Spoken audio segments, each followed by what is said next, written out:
Nova Indústria Brasil. Esse é o programa, um conjunto de medidas voltada para um projeto de reindustrialização do país que vai ser perseguido nos próximos 10 anos. Esse foi o anúncio que o governo fez em janeiro.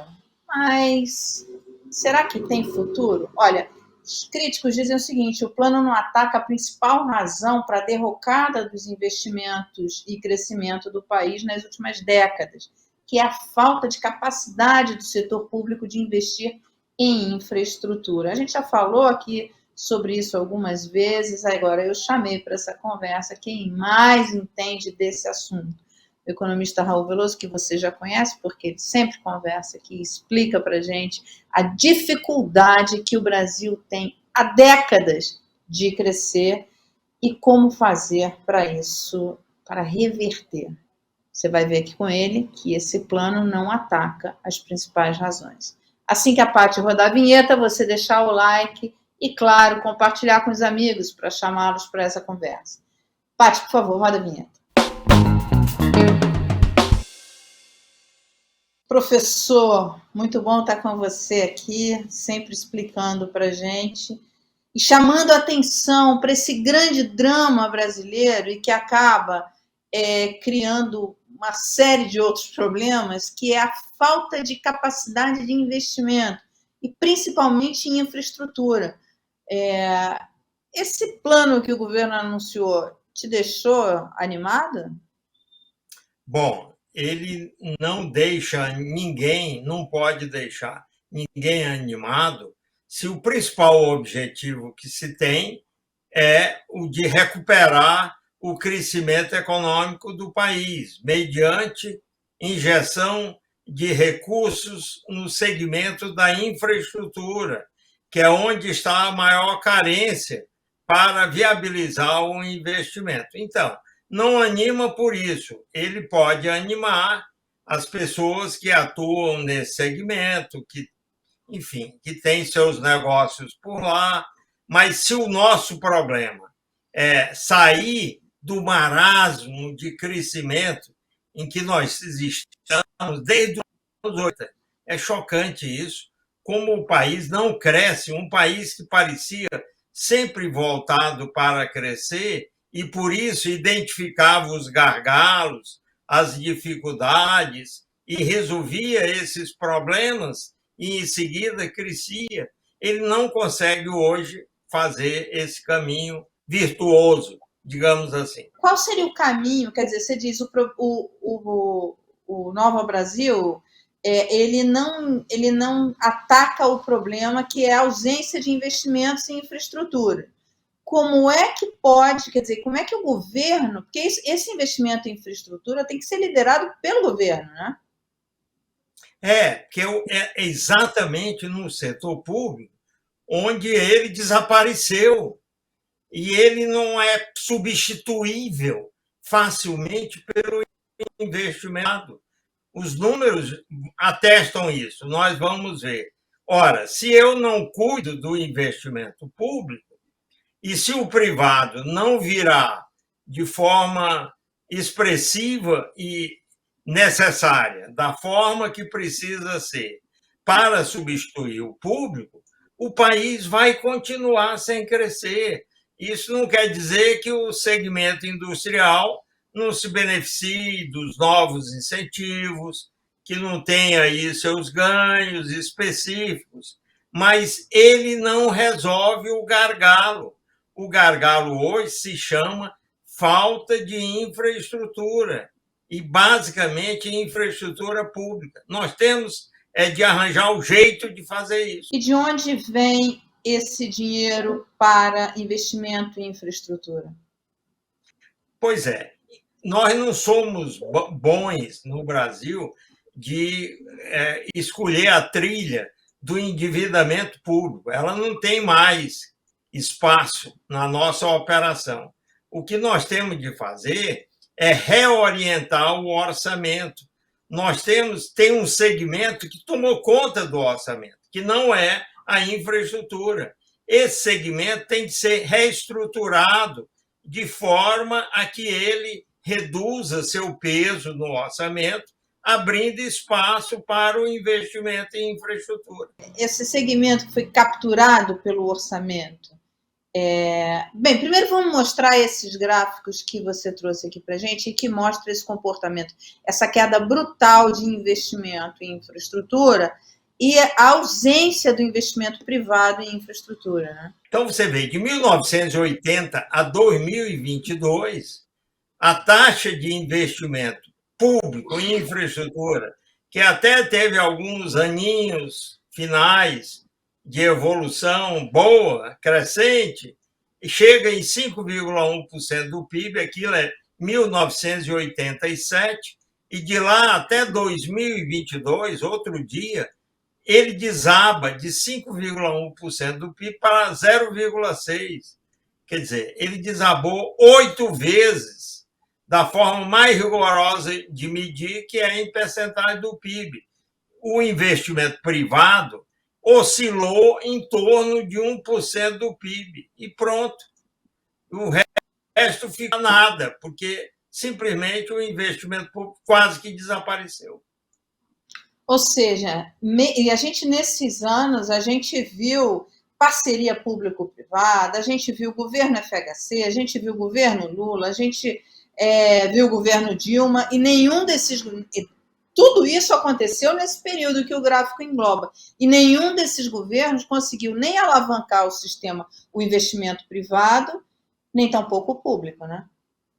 Pois é, primeiro não estava muito claro esse fenômeno que nós acabamos de ver. Segundo, havia outros problemas bem mais complicados. Você vê, a época que você falou FHC. Hiperinflação era a bola da vez. Daí veio o Plano Real e tal. Mesmo nos governos que se seguiram, outros problemas começaram também ainda a chamar mais a atenção e a ganhar maior prioridade. Hoje, só restou, a rigor, esse problema que nós estamos agora discutindo. Então, prosseguir na rota do apoio a um segmento industrial, como hoje está aí, ou em outras rotas análogas a essa, para tentar resolver, sem estar no lugar certo, é mesmo que não fazer nada para cumprir aquilo. Claro, vai ter alguns efeitos, vão aparecer,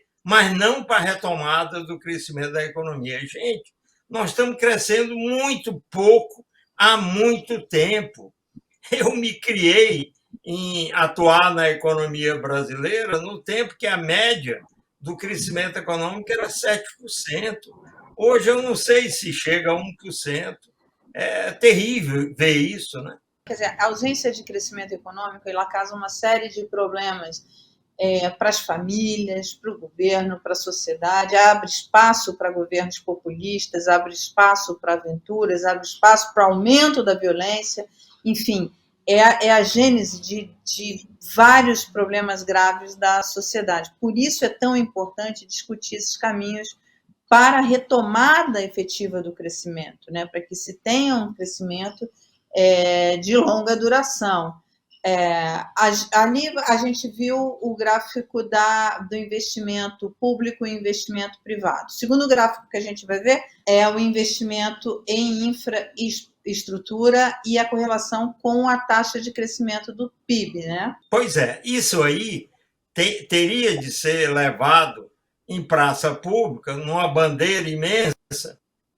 Mas, gente, olha aqui, nós estamos desde os anos 70 numa correlação muito infeliz, que é a correlação entre a taxa de investimento declinante, a taxa de investimento em infraestrutura em percentagem do PIB declinante, 1980, 22, e a taxa de crescimento do PIB seguindo basicamente a mesma trajetória. Isso aí é chocante. Nós tínhamos de ter isso na frente das mesas das autoridades para dizer o seguinte: gente, este é o problema econômico. Claro, eu não estou falando de outras áreas.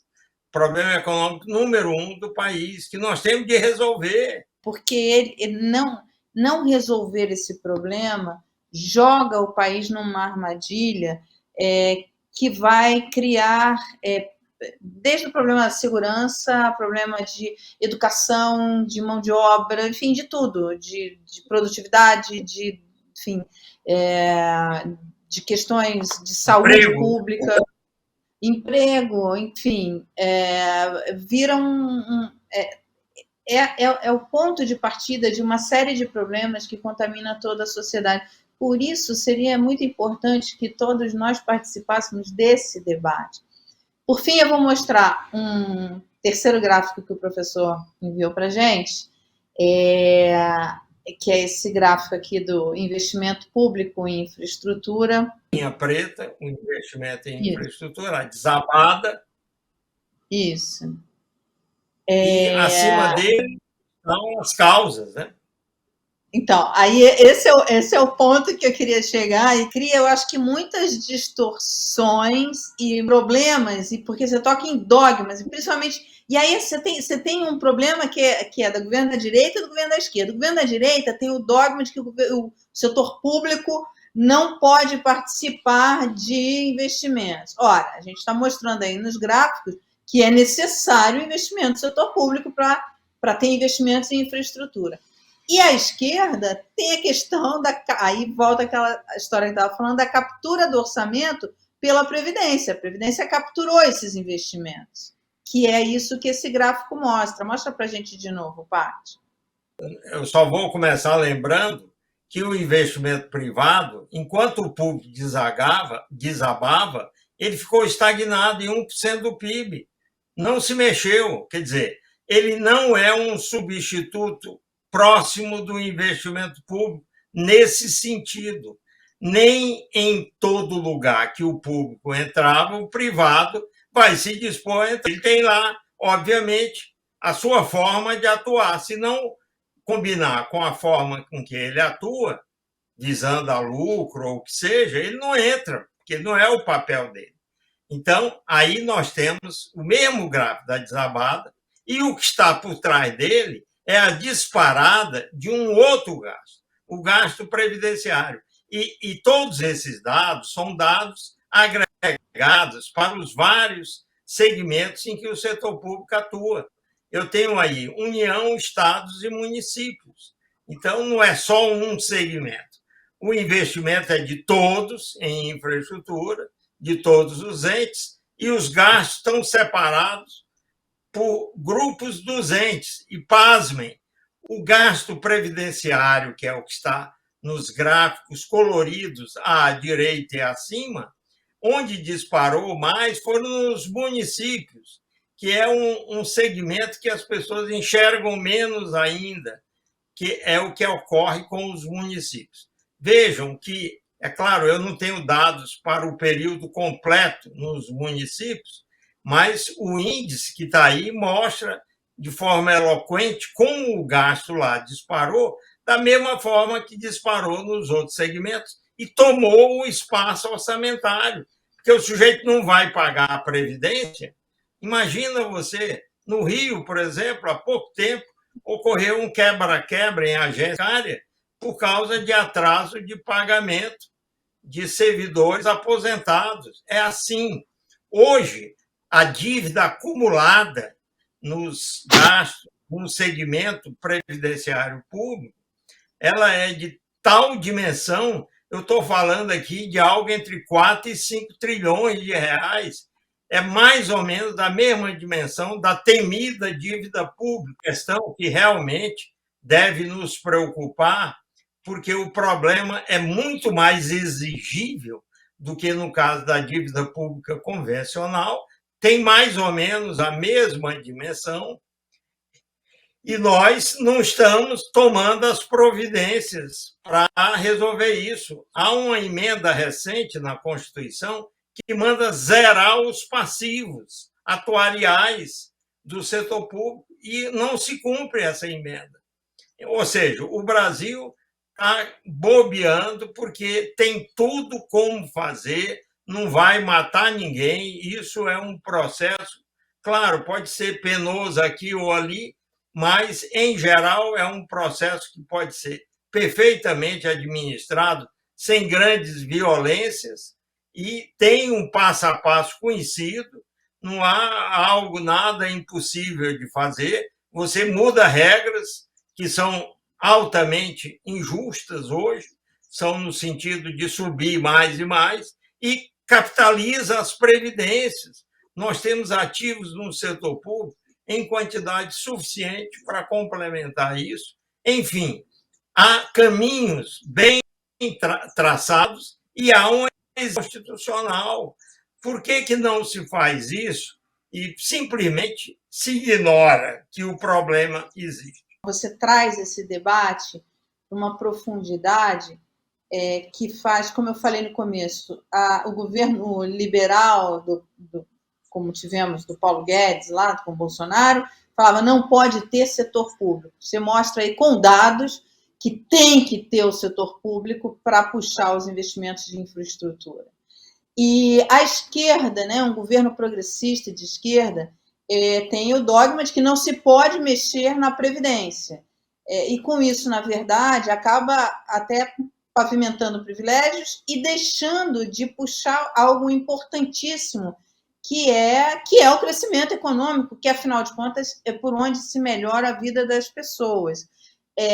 Como é que se resolve isso? Quer dizer, como que um governo petista pode enfrentar essa questão da Previdência? Pois é, eu falei há pouco, os caminhos existem, não é nada especial, é relativamente tranquilo de fazer, nós temos casos aí. Eu mesmo tive a oportunidade de ajudar o Piauí, que é meu estado natal, e numa primeira parte da tarefa a realizar, e você vê, o Piauí era dirigido por um petista, o governador que hoje é ministro do governo Lula. Não é questão de ser petista ou não ser. Eu acho que é muito mais de se entender o que é que está em jogo e os caminhos que existem, que a gestão do Wellington Dias entendeu perfeitamente. Há outras que estão fazendo, infelizmente são poucas, e aí nós estamos perdendo tempo, porque o gráfico do crescimento baixo que eu mostrei vai continuar valendo, existindo, com crescimento baixo nos próximos anos. Não tem como fugir disso. E, sinceramente, é um desastre. Quem já se acostumou, como eu havia me acostumado, com crescimento médio de 7%, olhar para crescimento de 1% e considerar isso normal é de doer na alma. Professor, você tem conversado com o ministro sobre isso? Você já conversou com o ministro sobre isso? Porque Sim, esse trabalho que você fez no Piauí é um trabalho que é reconhecido, inclusive internacionalmente.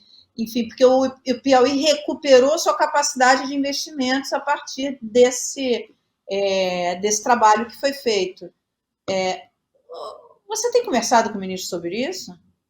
Sim, mas veja, isso eu tenho que ter, obviamente, um certo cuidado, porque eu não sou o governo, não estou no governo, também não sou político atuante, não sou político. Eu não vou criar constrangimento com uma pessoa do caráter do Wellington Dias, que é uma figura especial, e deixá-lo constrangido, porque isso não é a área dele. Meu sonho era ele ter sido escolhido ministro da Previdência do governo Lula.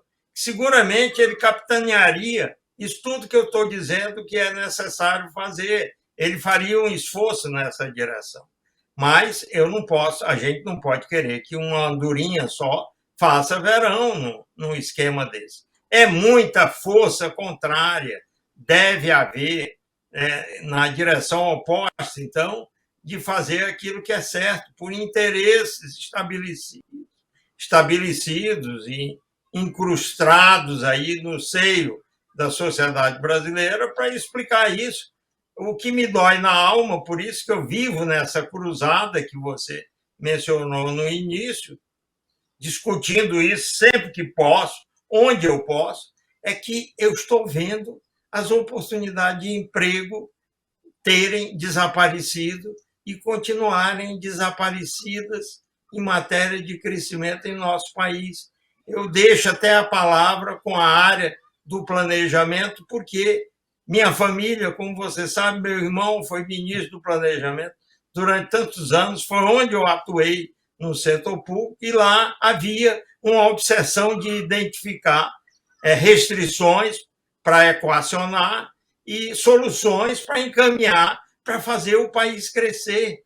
Eu não consigo entender como não há força que se levante com essa bandeira dentro do governo e que possa chegar e fazer isso nas áreas onde compete fazer isso. Eu não posso exigir do Wellington Dias, que já tem a área de assistência social, que, como a gente sabe, é complicadíssimo, é para onde os problemas vão acabar desaguando quando o país não cresce, e as áreas que deveriam estar concentradas nisso, e normalmente eu viria o Ministério da Previdência e o Ministério do Planejamento abraçando o assunto, tocando, claro, o presidente da República, que é a principal autoridade, quem devia estar comandando esse processo, e infelizmente não está. Mas o Brasil está indo por um caminho muito complicado, porque o tal do arcabouço não consegue emplacar, exatamente porque, pelo mesmo motivo, o orçamento público está atolado de gasto previdenciário, que não deixa espaço para o governo fazer quase nada que não seja pagar benefício previdenciário. Veja, Marcos, só para acrescentar um outro dado. 2 anos atrás, o peso do gasto previdenciário na União, no orçamento da União, com dados executados, era 51%, é acima de metade. Lá atrás, sei lá, um pouco antes da Constituição de 88, esse número devia ser 15% a 18%.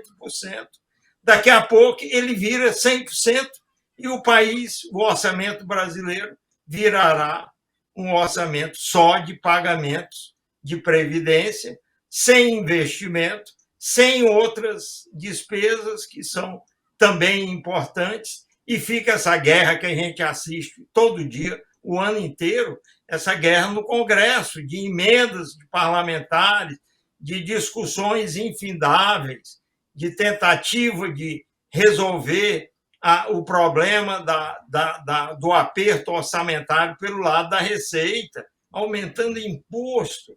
Deus do céu. Então, nós estamos perdendo tempo em todas as linhas de frente que o governo tem para ocupar e resolver. Ele precisa acordar para isso.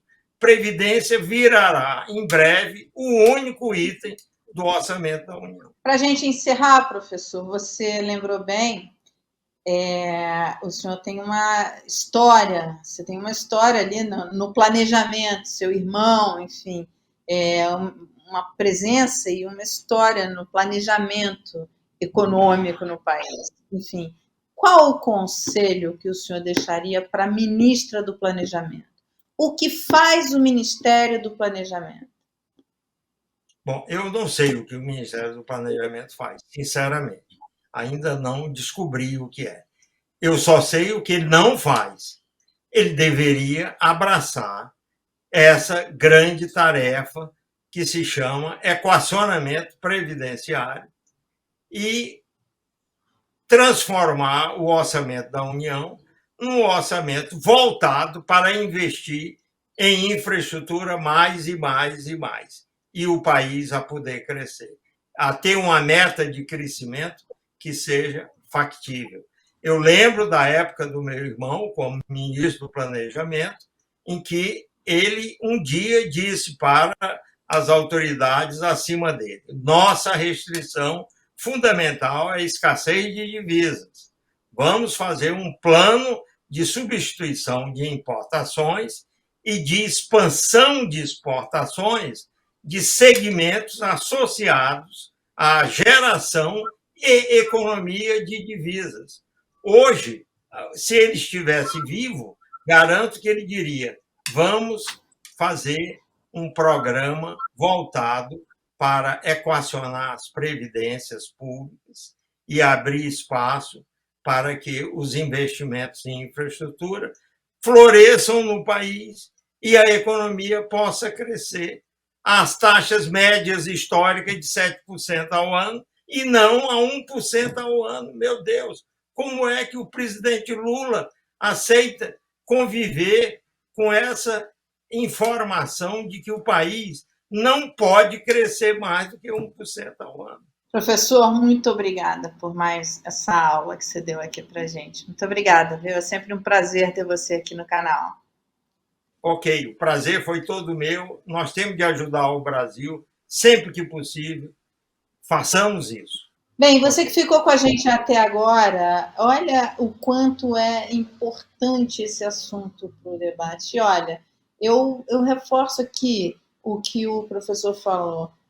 Como é, presidente, que você consegue conviver com essa perspectiva de crescimento de que o Brasil não pode crescer mais do que 1%?